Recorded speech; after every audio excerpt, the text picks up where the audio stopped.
You are watching a life being saved. You'll see in a moment the balloon will expand and stretch open that valve into place. It's very hard to explain because all of a sudden you're living again.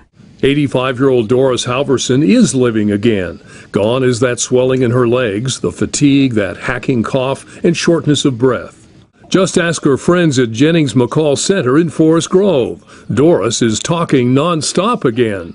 3 lines of communication around here. There's telephone, telegraph, and tell Doris.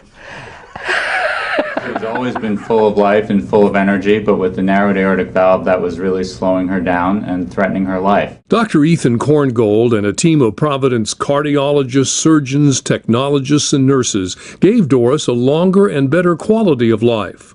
Pioneers of this new procedure, they put the latest generation Sapien valve in Doris's narrowed aortic valve. It's a big room, and it's full of people, and we do a great job. We're really proud of our efforts and proud of our work. Threaded through a hole in Doris's leg, a catheter delivered the collapsible valve, attached to a balloon.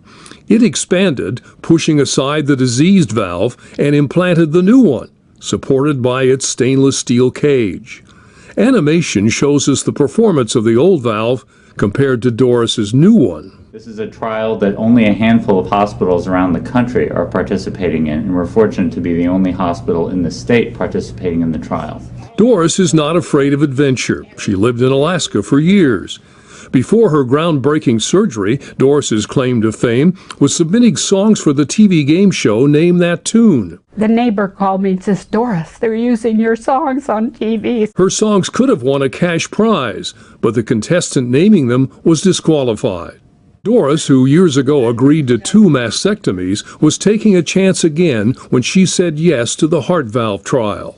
The open heart scared me. Doris did it for her daughter Nancy, who's fighting for her life against MS and Parkinson's. Nancy relies on Doris as her advocate and to speak for her. I needed to help her get things done. You were willing to take the risk. I was willing to take the risk for her because she's important to me. Doris was delighted when she heard she'd received the less invasive catheter procedure. She was up and walking the next day. She was out of the intensive care unit the next day, and she was able to leave the hospital on day 3. Now she's back to caring for daughter Nancy, 5 grandchildren, and 8 great-grandchildren. As this tool becomes available to more patients, Doris has no doubt what they should do. You're breathing. You're not gasping for breath. I would say go for it. Go for it. It's worth it. For Providence, I'm Mike Donahue.